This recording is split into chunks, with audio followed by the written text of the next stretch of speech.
All right, Joey. Third Dude, time's a charm. I believe it's let's gonna go. work this time. We've had some Wi-Fi issues, and I won't even fake like I this is the first time meeting you because I've met you two times before. But it's great to see you, and I'm excited to hear about this story. And I think hey, why not just jump right in? I'm really excited because you told me the first part of your story, and then we broke up over the Wi-Fi. Now I think this time's gonna work. So I'm excited, Joey. Yeah, cool. But yeah, I guess I'll just start over from the top. Yeah. But yeah, so I'm from a small town outside of Philadelphia called Cressona, PA. You know, very small town, but I grew up very humble beginnings. My mom, she's disabled now, can't really work a job, but my dad, I seen him work those 12-hour shifts, so I kind of seen what hard work looked like from an early age. But me, I was kind of just like that bad kid growing up, didn't really do much in school. Never thought school really mattered, to be honest. But I eventually finished last in my class, man. 1.3 GPA weighted, which is insane. 1.1 unweighted, which has to be a school record. But we finished there. After that, I was lost. I didn't know what to do. I was good at football, but I just lost football, and I just got a job at Home Depot. But I enrolled online to Hudson Valley Community College, and I don't know how they got me into school. Props to them. Insane how they got me in. I'm not gonna ask any questions, but they got me into school, so that's why I love them so much. But got in there. I was doing online school, and I was boxing, and just trying to figure it out. I lost all direction. Man, talk about depressing. That was one of the worst stages of my life. I remember I quit my job a couple of days before Christmas just to play video games. I was just so off of it, and eventually quit my job there. Tried to take on boxing full time. That didn't work out. That wasn't for me. I knew I needed football in my life, and I started going to some camps. I started training football like more full time, but I was still struggling. No money coming in. And I found a trainer. His name was Anthony Kelly, and that guy really saved my life. He put food on the table for me when I needed it. When I needed a snack, he was there for me. So he's a guy that I really contribute a lot of my success to. Is Anthony Kelly? I wouldn't be able to do it without him. And so yeah, we went along there. He actually paid for my Temple camp. The first camp that I ever went to was at Temple. Drove me there, all that. Had a good camp, no offer. I remember Eastern Michigan. They brought me in for a camp and did good. Still no offer, and I was down. I was just so depressed because I thought I wasn't gonna make it out ever.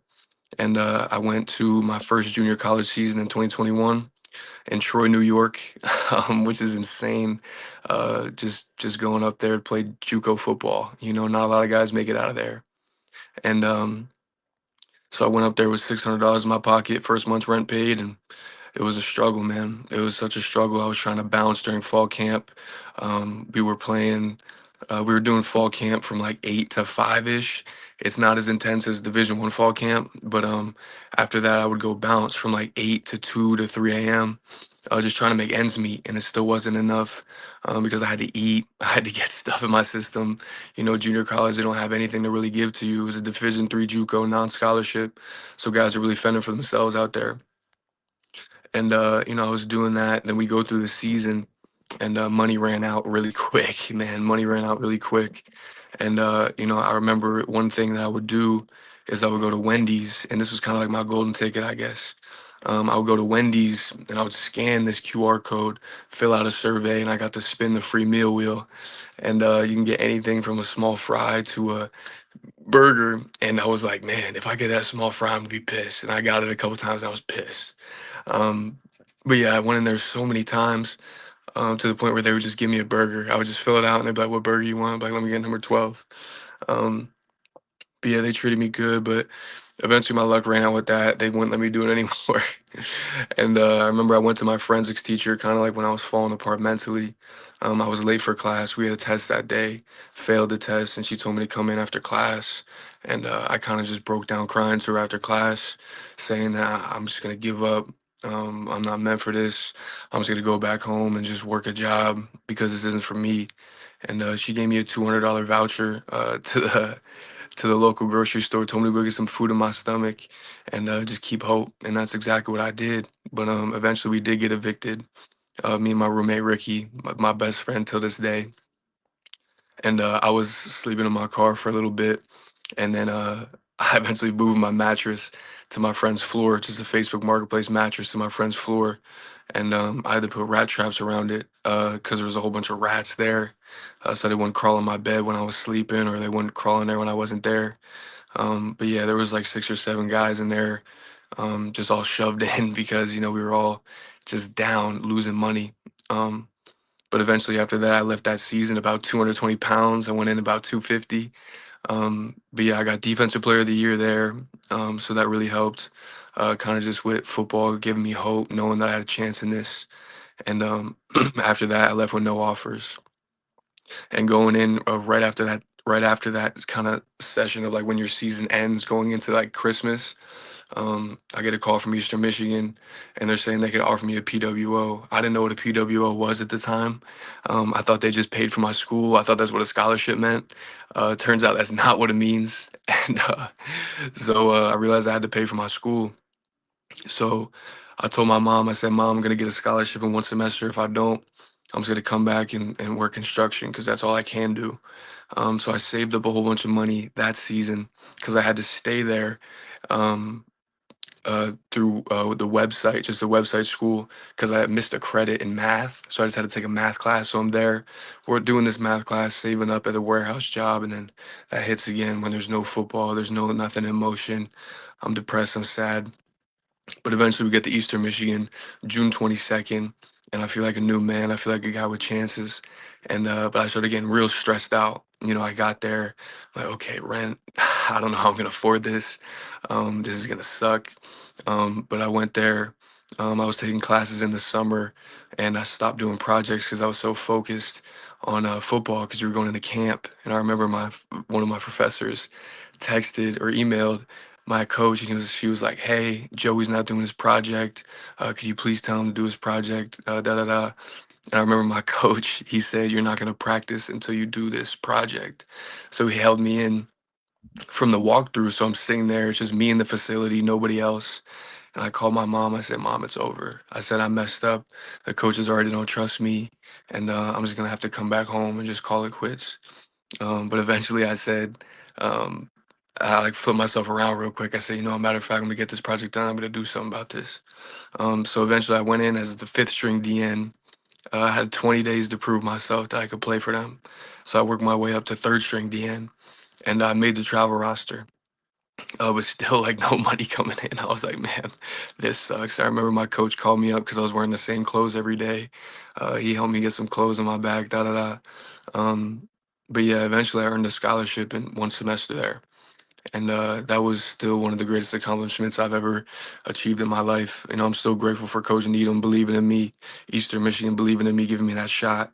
But it was kind of weird now since you get on scholarship and you start getting money coming in. You're a football player now, and then once you get that starting role, it's like, okay, like big man on campus now, and you kind of face those different struggles.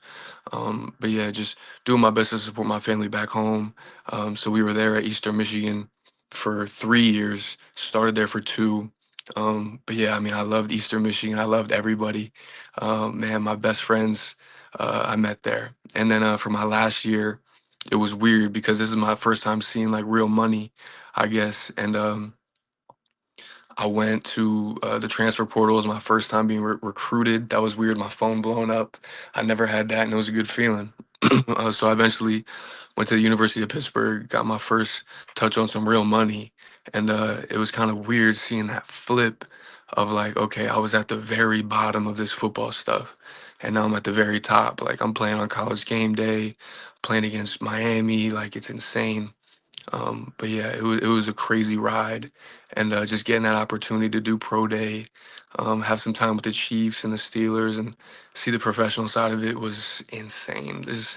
I was getting emotional literally in church last night, and I was just thinking about all the people that made sacrifices for me. Like I literally went to the back and I just started crying, and I'm like, man, like just thinking about my mom, thinking about all the people that couldn't be here to see this, and just giving me the opportunity to kind of change my life. You know, I moved out to California, kind of just give myself a change. And man, just thinking about the people that sacrificed for me, and you know, it's just I think about it, I get emotional because they really truly gave up a lot. And yeah, it's been crazy, man. Been crazy ever since. That is a wild story. One thing that stuck out to me where it seemed like there were many points where you felt like you wanted to quit, but either you or somebody else in your life, talking about support, came in and said, just think about it. I'd love to hear more about your emotions and sort of what persuaded you to not quit and not back down. Yeah, I mean, there's a select amount of people that you remember who didn't give up on you, and I can name them all right now. My trainer, Anthony Kelly, he's the one that put food on my table, gave me opportunities to eat when I didn't have any money for food. Coach Myers, he was my high school track coach. I remember I told him I wanted to play Division I football, and he asked me what my GPA was, and I told him it was a 1.3, and he almost smacked me across the face. Um, but he's the one that told me like I could do better, I have potential, and I just got to do it. And my main motivating factor really is just my family. You know, I think about it. You know, my mom, she dropped out of high school. My dad, he didn't finish college, and I think about my little sister, just kind of trying to be that bright light of the family, the person to make it out. It comes with a lot of pressure, just feeling that need to just not be happy with average results. You know, I want to be something that's special, something that stands out, something that inspires other people. But it comes with a lot of pressure. You know, just kind of being the only one that essentially made it out. You know, sometimes you ask God why, and that was a part of my time last night in church. I was asking God why. I was like, why me? I don't understand it. Why would you bring me out to California? Why would you pick me out of all these other guys? Because I wasn't the most talented. I wasn't the smartest, but I was working my butt off every single day. And but yeah, just people like that. Just you think about every day, and you know when you're stagnant, especially in a time like right now, you just think you got to keep going and going and going because you're essentially representing them and how much they believed in you. Yeah, so one cool thing that you mentioned is asking God why. I've been through that same mindset going through cancer, losing friends to cancer amongst other things, and always asking why. Um, have you ever thought, because it's something I've also been thinking about lately, now that you mention it, about just the plan and sort of trusting God and going with it no matter where his plan takes you? Yeah, I mean that's been a big part of my life now. I Mhm. dove deeper into faith. Um, I came out to California really because this church that I go to now, it's called Oceans Church, really helped me get my life right, get my life back together with God, because I was falling off like a really dark path. You know, whether that came around the people I was hanging around with, or the girls I fell into, just kind of like changing my life around and putting faith in God, even though it's really hard sometimes. It really is, and like I said last night, it really hit me, which is funny that we're talking about it right now. Is like I can't tell you the last time I ever cried. You know what I mean? And next thing you know, I just go to the back and I just start crying, asking God why. You know, and but God always finds a funny way to answer. You know, great things come to those who wait, and that's one thing I've learned throughout my whole life, whether that comes to sports or just life in general. You know, I've seen the worst of the worst, and I've seen the best of the best. So now just trusting God's plan, and wherever He takes us, I'll be happy with that. I love what you said. Good things come to those who wait. That's also been something I've been battling, my impatience, right? And I think we Mhm. all have impatience in life to get something or be with someone or do something we want to do. Can you talk more about maybe first like what patience means to you and sort of the lessons that patience has taught you for the better? Yeah, and you know, obviously you have to be patient with anything, and that's one thing I learned with football over the course of that long 6 years of just waiting and waiting for my opportunity and for it to come just down to one season. It required a lot of discipline. It required cheering for others when it's not your time yet. But one thing, that's one thing I'm battling too right now is just kind of waiting for my time.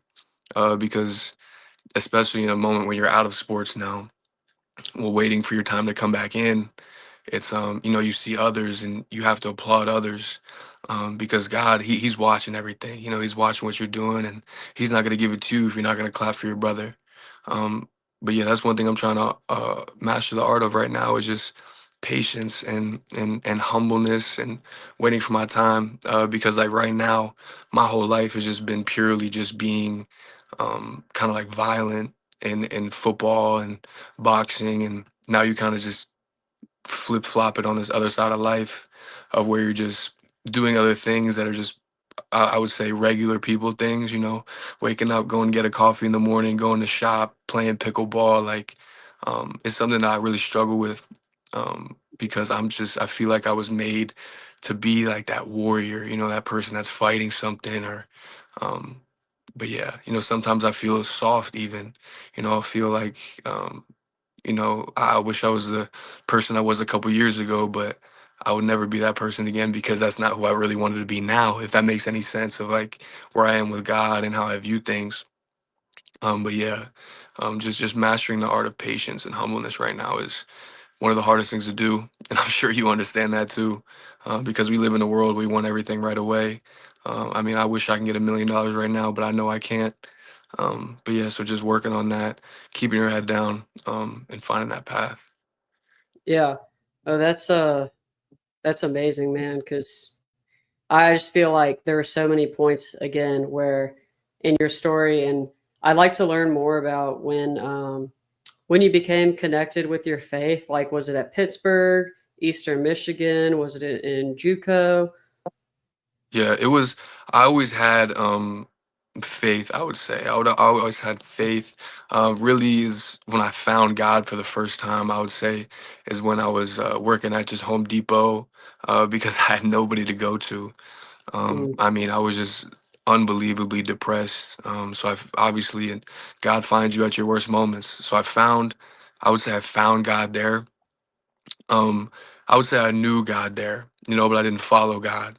I went to Eastern, and that was my first time kind of being like, you know, that guy. Like I was a starter, I was doing good, like people knew who I was, and that was like a different battle, so it was weird. But I still went to church. I knew God, but I didn't follow God. And then when I went to Pittsburgh, really when I grew up, I knew I had to change my ways and who I was and what I followed. My roommate really helped with that. Um, you know, my guy Jake, he helped me with my faith. Kind of just showed me what it looks like to follow God and not just know God. So yeah, just as soon as I got to Pittsburgh, that was really when I found God and started following God. Obviously, we still have our struggles. We still fight things on a daily. But man, just trusting His plan and staying faithful to it, and just when you hear that voice, just know it's Him and believe in it and follow it. And I've been doing that ever since. But like I said, sometimes I ask God why. You know what I mean? Why would you move me across the United States? Why would you put me in this certain situation? But yeah, just following God's voice.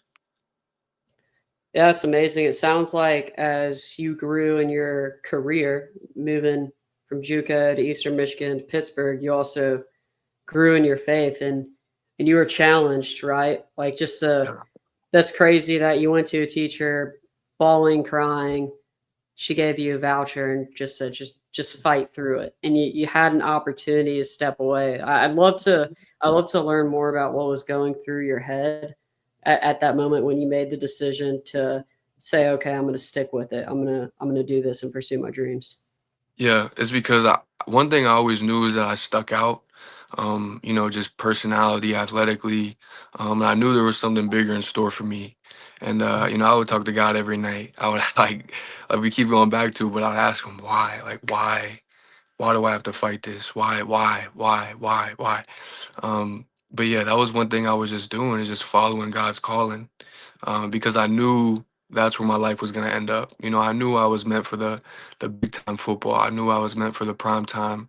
But God really had to humble me and show me what life was like, without it and with it and struggling with it. And man, I've been through the whole nine when it comes to struggling. Um, man, but you know. sometimes I wish it was different, but sometimes I wish it wasn't. You know, I'm so thankful that I get to tell this story and inspire others. But going back to the original question of what was going through my head, it's really just making my family proud and not being the kid that gave up when it got hard. Because like when I become a father, what type of man am I to say, you can get through this, but I was a quitter? You know what I mean? I can't help inspire kids if I was a quitter, you know? Mm. And that's one thing I never do is quit when things get hard. Even though it's super hard sometimes, but just mastering the art of not quitting when it gets hard and just dealing with it when it's tough. Enduring is a superpower. Enduring is a superpower. So just learning how to endure regular days is hard, but once you get good at it, it's a superpower. I get the sense that, and this is a commendable thing, that you're the type of person who, yes, you fight against what's in front of you, but really what motivates you is what's behind you, right? Your family, your home, the kids who can hear your story. I think that's like, I'm a Lord of the Rings fan, a Tolkien fan. I don't know if you've seen Lord of the Rings, but Yeah, that's like what Aragon is, right? He just protects people, and that's what he does, and he does it because it's right, and it's what's behind him, right? I was just watching a bunch of videos of that today after work, but that's like that to me is super commendable too. That it's not really, you're not just trying to be a Division 1 football player because you want to make all this money and get all this fame and all of that. It's to be an inspiration for those who really need this inspiration. It's to show your family like you can overcome these challenges and inspire your family back home. So that's something that's extremely commendable, in my opinion, and I love that specifically about you and your story. yeah, and it's one thing too. I talk to a lot of junior college guys. I got a lot of people from my old JUCO. I've been out of that JUCO for about 5 years now.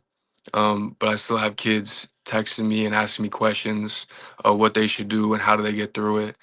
And man, that's one thing that really just warms my heart, and that's why I do it. It's amazing. And I tell them, if you're in that situation where you're in a JUCO, Division 3 JUCO, you don't have the greatest family background. You're the only one trying to make it out.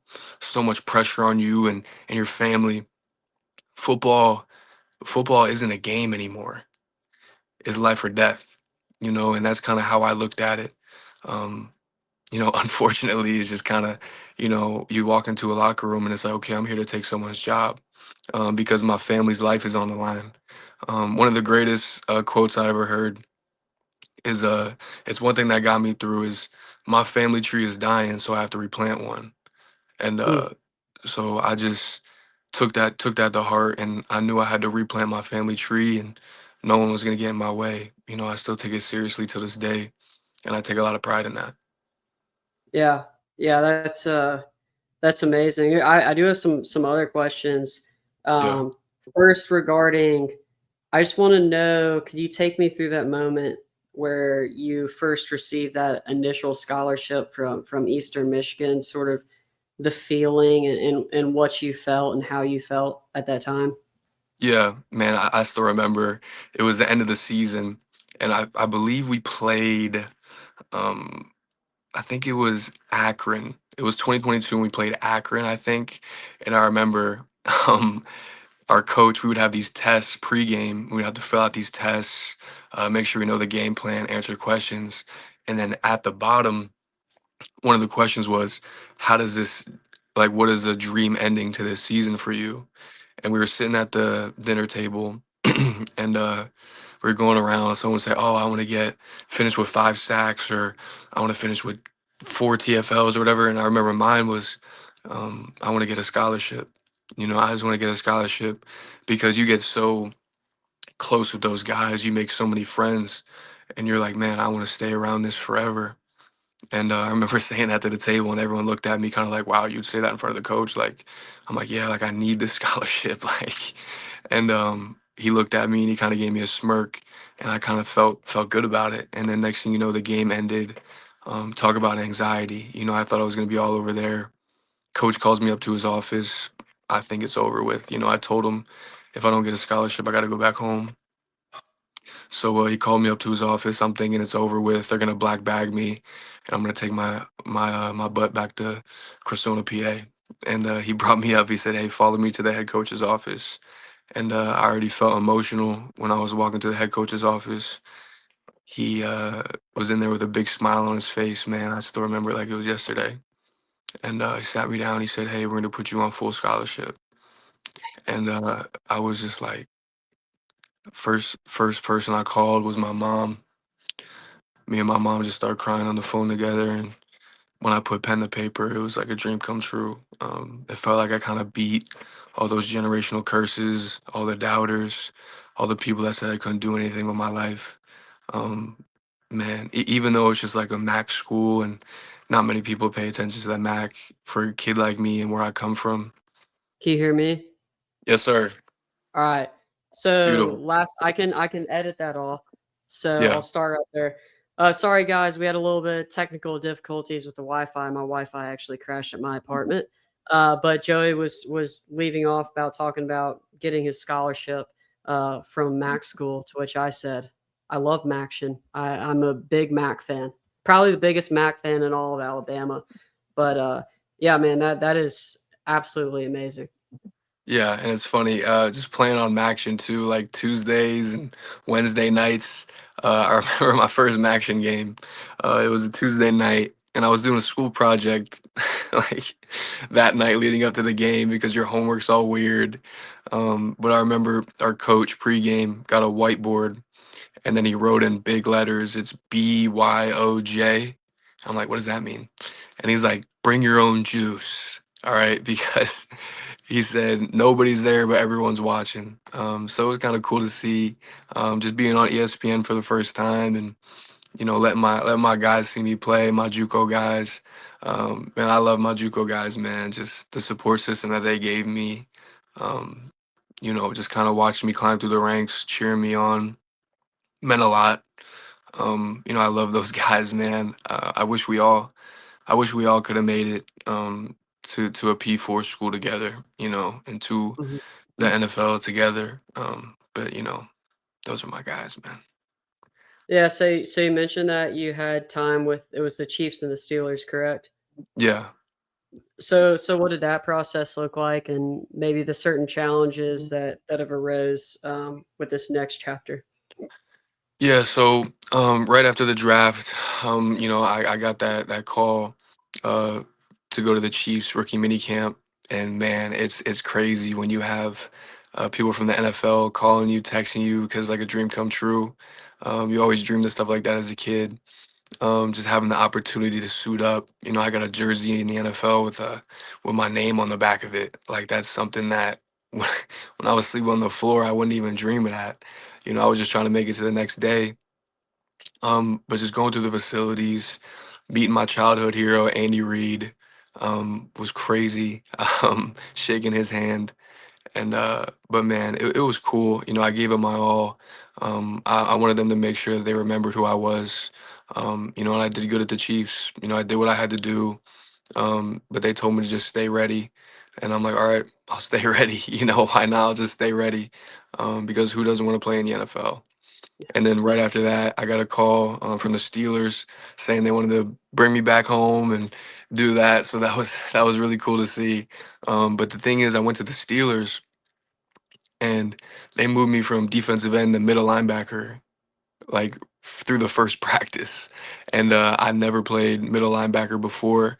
The only time I played middle linebacker is when it was like a pure stunt. Like I would line up in middle linebacker and I would just crash the A or the B gaps and I would just do that. So, but now I'm dropping in the coverage. I'm running through gaps. I have to learn a whole new defense in 6 hours. The night before, I'm just absolutely out of my mind. I'm stressing. But yeah, I did good. My second day, kind of got my feet underneath me. But man, I miss it. I really do. Just the camaraderie that you have in the locker room is just something that you can never just replace. But man, just seeing some of my pick guys there too was just a blessing. So I was actually talking to Steelers linebackers coach yesterday, just catching up with them. And they tell me the same thing. They're like, "Hey, man, just stay ready, stay in shape. Um, you can get that phone call whenever." So, just staying ready, staying patient. It's really hard right now, Mhm. because you miss all your friends, you miss the grind, and you just miss football. Because one thing that I'm trying to work on is kind of detach from football. Even though football meant so much to me in my life, I credit football a lot for changing my life. Football really did change my life, and it gave me a way, to get out of the neighborhood I was in, get out of the situations I was in, all just with a pigskin and 100 yards. Gave me 3 degrees, something I can never, never think of ever. But yeah, it's just I miss it so much. There's a lot of times I think about just going back and give back to football and just go coaching. Um, but man, you're just trying to navigate this point in my life without it. It's been difficult. It really has. It's been difficult.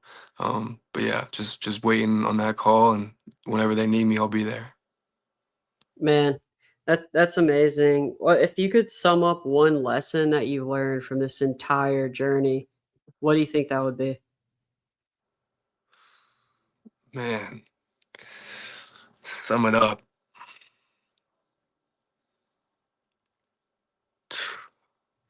Man, man, that's a really good question. I never got asked that before.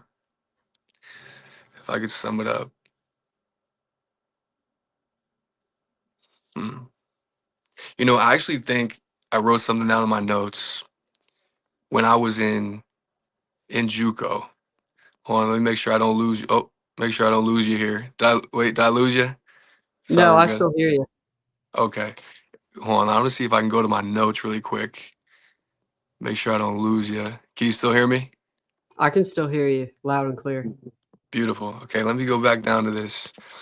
I think I wrote this down.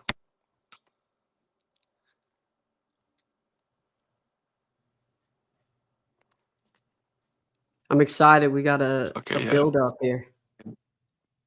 Yeah, so I wrote this down. I forget where I seen it.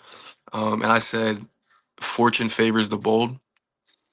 And when you take these bold risks, these bold chances, it's going to be in your favor. I was always a risk taker, but yeah, I would just say fortune favors the bold.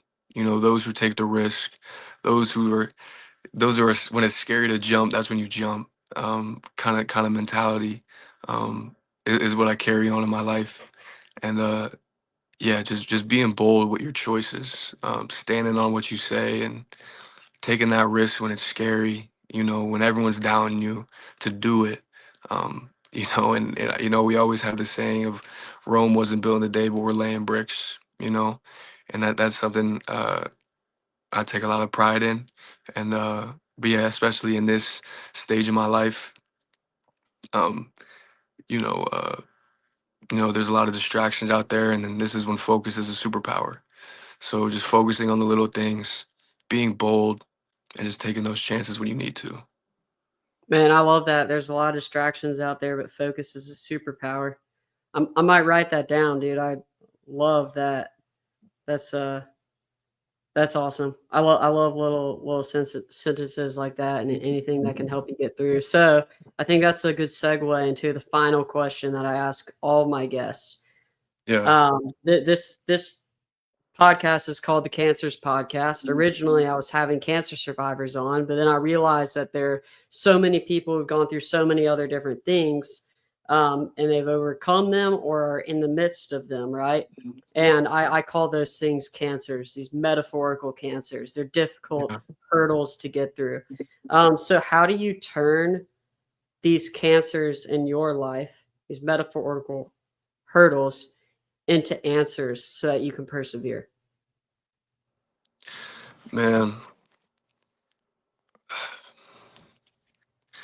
at the end of the day, um, people can kick dirt on you, and other people can give you flowers, but at the end of the day, it's all a garden.